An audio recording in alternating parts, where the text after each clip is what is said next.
बिस्मिल्लाहिर्रहमानिर्रहीम। अबवाब की तफसील हमारी चल रही है। सुलासी मुजर्रद के 6 अबवाब आते हैं जो हम पढ़ चुके। अब आगे बढ़ते हैं।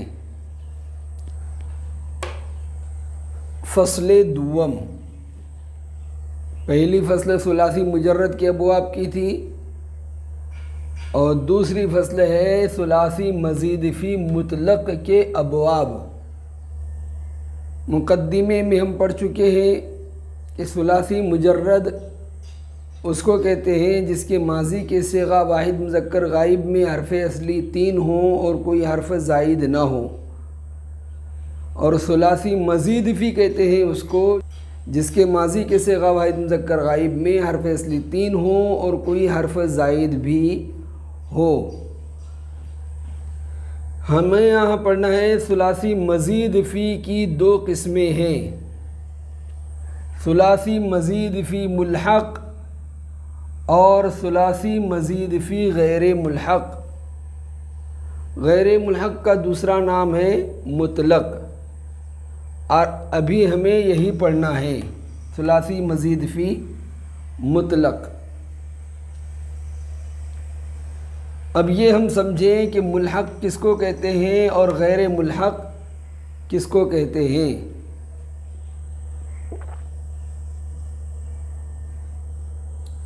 इसको समझने से पहले एक चीज़ हम समझें, ख़ासियत।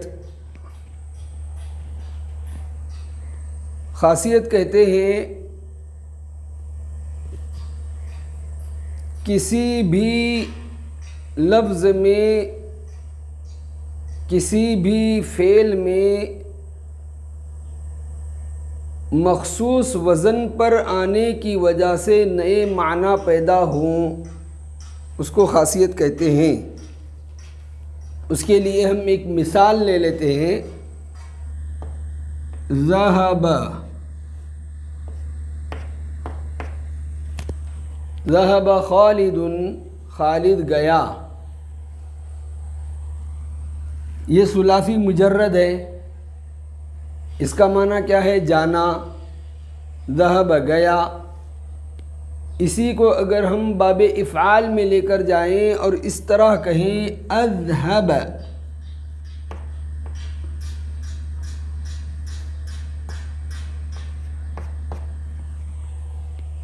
अज़हब, अब ये बाबे इफ़आल में चला गया।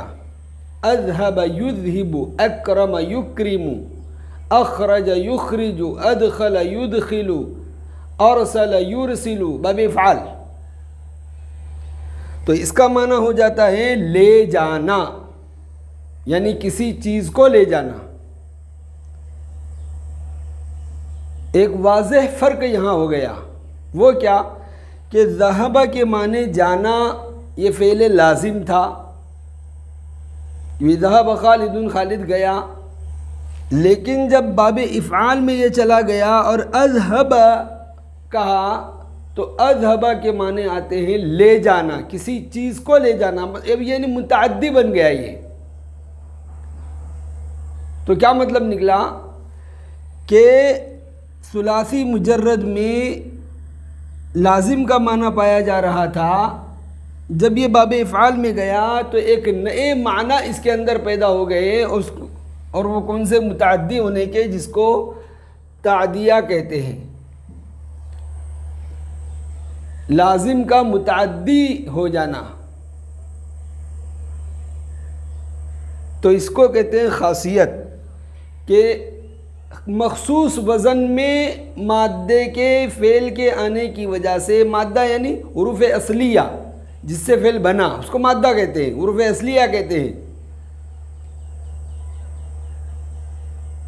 तो मख़सूस वज़न पर आने की वजह से नए माना जो पैदा हो जाते हैं उसको कहते हैं ख़ासियत। अब हम चलते हैं मुल्हक़ की तारीफ़ की तरफ। मुल्हक कहते हैं सुलासी में कोई हर्फ ज़्यादा करके उसको रुबाई के वज़न पर बनाया जाए,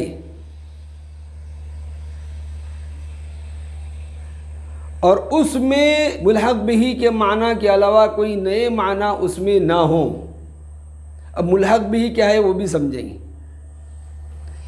देखिए जलबबा लफ्ज़ है, इसके अंदर हुरूफ असली 3 है, जीम लाम बा, तो ये सुलासी है। हुरूफ असली 3 है तो सुलासी हुआ। इस सुलासी में एक हर्फ ज़्यादा किया, मतलब ये कि बा का इजाफा और कर दिया, जलबबा, तो ये बन गया बनवज़ने बासारा। बासारा रुबाई है, रुबाई मुजर्रद है, इसके अंदर 4 हुरूफ असली हैं, फ़अलला के वज़न पर है। जलबबा फ़अलला के वज़न पर है, रुबाई मुजर्रद है, इसके अंदर 4 हर्फ असली हैं। और जीम लाम्बा इसके अंदर हुरूफ असली 3 है, इसमें एक बा का इजाफा करके बासरा के वज़न पर कर दिया, जलबबा बासरा, जलबबा बासरा। तो सुलासी को रुबाई के वज़न पर बनाना उसको कहते हैं इल्हाक करना। जिस सुलासी को रुबाई के वज़न पर बनाया जाता है उसको मुल्हक कहते हैं, और जिस रुबाई के वज़न पर बनाया जाता है उसको मुल्हक बिही कहते हैं। चुनाचे जलबबा ये मुल्हक है और बासरा ये मुल्हक बिही है। अब तारीफ की तरफ चलते हैं हम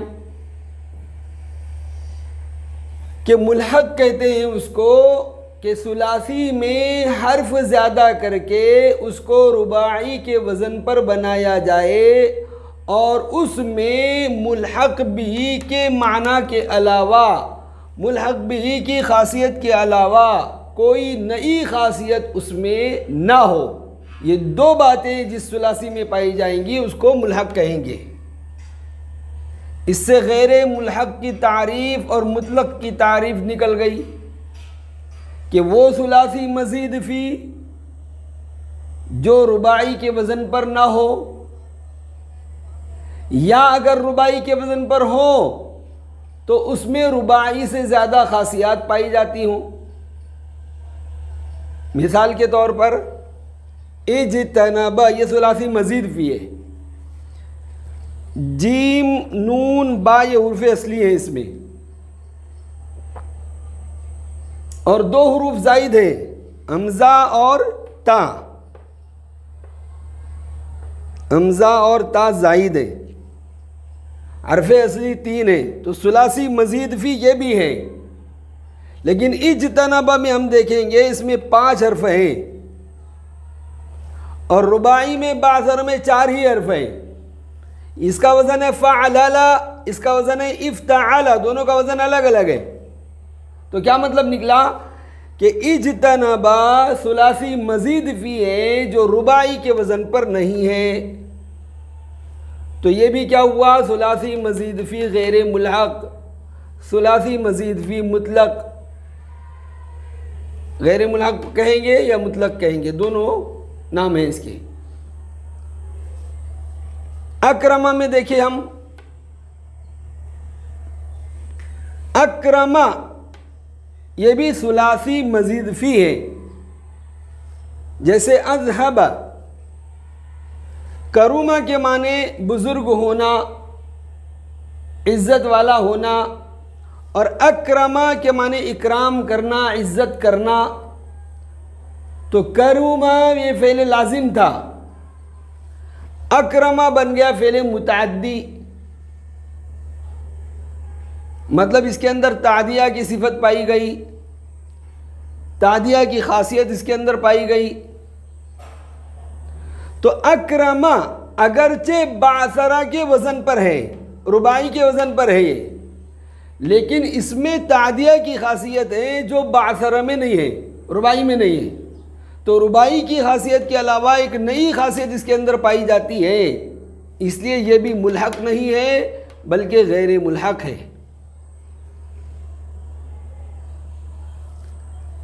जल बाबा में देखते हैं हम, जीम लाम बा, जलब यजलुबु और जलब यजलिबु, इसके माना आते हैं खींचना। जब इसमें एक हर्फ का इजाफा किया गया, एक बा और बढ़ा दी गई और जल बाबा बासरा के वजन पर कर दिया गया, तो इसके अंदर बासरा यानी रुबाई की खासियत पाई गई। इल्बास ये रुबाई की खासियत है। इल्बास के माने आते हैं पहनाना।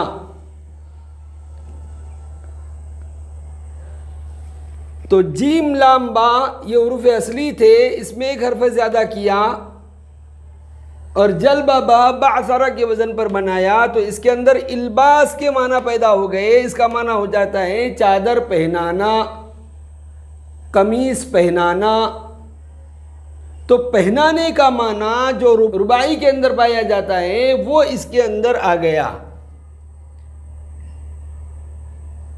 इसलिए इसका नाम है मुल्हक, सुलासी मजीद फी मुल्हक। तो अब दोनों की तारीफ साफ हो गई कि सुलासी मजीद फी मुल्हक उस सुलासी मजीद फी को कहते हैं जिसमें हर्फ की ज़्यादती के साथ उसको रुबाई के वज़न पर बनाया गया हो और रुबाई की खासियत के अलावा कोई नई खासियत उसमें न पाई जाती हो। और सुलासी मजीद फी गैर मुल्हक यानी मुतलक उसको कहते हैं कि जो हर्फ की ज़्यादती के साथ रुबाई के वज़न पर ना हो, या अगर रुबाई के वज़न पर हो तो रुबाई की खासियत के अलावा कोई और ख़ासियत भी उसमें पाई जाती हो। अब ये मुल्हक चूँकि हमने समझ लिया कि रुबाई के वज़न पर बनाए जाने को इल्हाक कहते हैं और उस सुलासी मजीद फ़ी को जो रुबाई के वज़न पर बनाया जाता है मुल्हक कहते हैं, तो मुल्हक का समझना गोया रुबाई के समझने पर मौकूफ़ है कि पहले रुबाई के अबवाब आएंगे कि रुबाई किन किन औज़ान पर आता है वो मालूम होगा हमें, तब ये मालूम होगा कि कौन सा सुलासी मजीद फ़ी किस रुबाई के वज़न पर आया है। इसलिए सुलासी मजीद फ़ी मुल्हक का समझना रुबाई के समझने पर मौकूफ़ है, इसलिए इसका बयान रुबाई के बयान के बाद आएगा। अभी हमें जो पढ़ना है वो सुलासी मजीद फ़ी गैर मुल्हक पढ़ना है, सुलासी मजीद फ़ी मुतलक पढ़ना है। तो यही है फ़स्ल दुअम अबवाब सुलासी मजीद फ़ी मुतलक का बयान। अब आगे चलते हैं कि सुलासी मजीद फ़ी गैर मुल्हक की दो किस्में हैं, एक बा हमज़े वस्ल और एक बे हमज़े वस्ल। बा हमज़े वस्ल का मतलब क्या कि वो सुलासी मजीद फ़ी जिसके अव्वल में हमज़े वस्ल ज़्यादा होता है। हमज़े वस्ल किसको कहते हैं ये भी आ चुका है पहले कि जो हमज़ा बीच में आने से गिर जाए, जैसे हमने पढ़ा था उक्तुब है, अगर उससे पहले वाव आ गया तो पढ़ेंगे वक्तुब, तो हमज़े वस्ल गिर गया बीच में से, उसको हमज़े वस्ल कहते हैं। जिस सुलासी मजीद फ़ी में शुरू में हमज़े वस्ल हो उसको कहते हैं बा हमज़े वस्ल, और बा हमज़े वस्ल के 7 अबवाब है। और बे हमज़े वस्ल उस सुलासी मजीद फ़ी को कहेंगे जिसके शुरू में हमज़े वस्ल ना हो। इसकी तफसील आइंदा आएगी, हमें अभी बा हमज़े वस्ल पढ़ना है। और सुलासी मजीद फ़ी मुतलक बा हमज़े वस्ल के 7 अबवाब हैं, इफ्तिआल, इस्तिफ़ाल, इन्फ़िआल, इफ़इलाल, इफ़इलाल, इफ़इआल और इफ़वाल। अभी हमें इनकी ज़रूरत नहीं है, आज हमें सिर्फ ये पढ़ना है इफ्तिआल। पहला बाब यानी सुलासी मजीद फ़ी मुतलक बा हमज़े वस्ल के 7 अबवाब में से पहला बाब है इफ्तिआल। अब हमें ये देखना है कि इफ्तिआल की निशानी और अलामत क्या है, कैसे पहचानेंगे कि ये फ़ेल बाब इफ्तिआल से है। तो हर बाब की कोई ना कोई मखसूस अलामत है।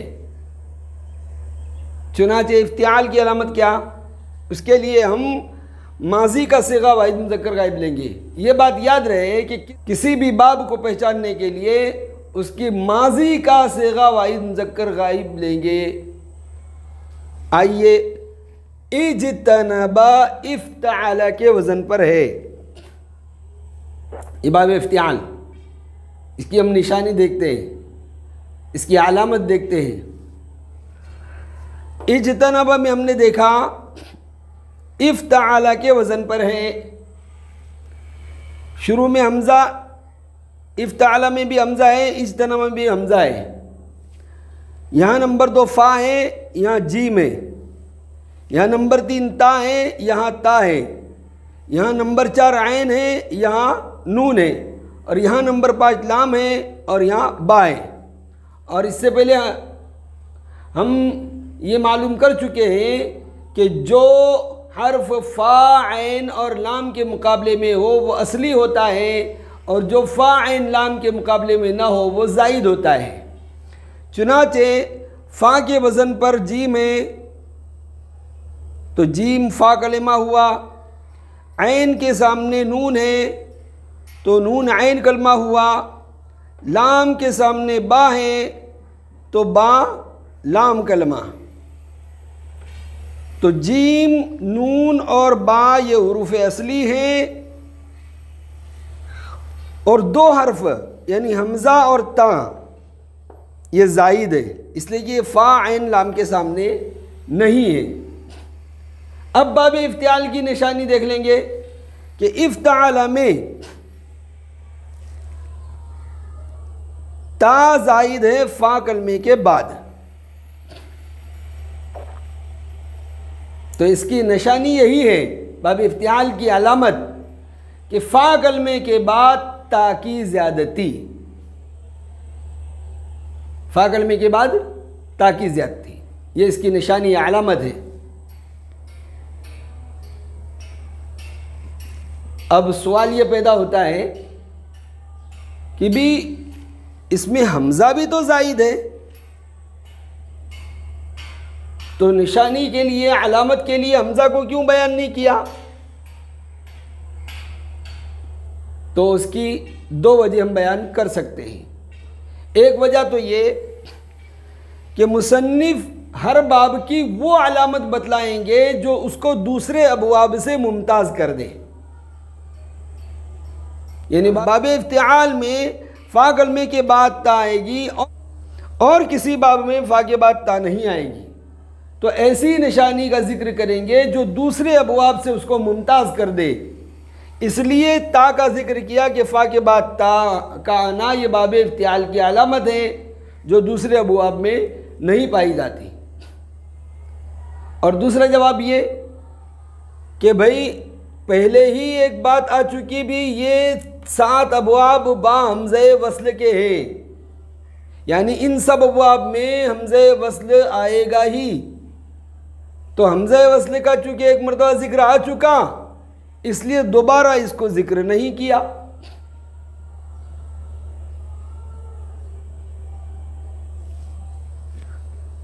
तो बाब इफ्तिआल की अलामत क्या? फ़ा कलमे के बाद ता। अब मिसाल के तौर पर हम और देख लेते, ये फ़ा, खा, रा, ये 3 हर्फ असली हैं। इसको अगर बाब इफ्तिआल में ले जाएंगे, इसको हम आसानी से बना सकते हैं। कैसे? कि भी फ़ा के बाद ता लाना है, तो इसमें फ़ा कलमा फ़ा ही है, इसके बाद ता लेगी। आइए, शुरू में हमज़े वस्ल, इफ तखर, इफ्तखर, ये बाब इफ्तिआल, फ़ा कलमे के बाद ता ज़ाइद। तो बाब इफ्तिआल की निशानी क्या है? फ़ा कलमे के बाद ता।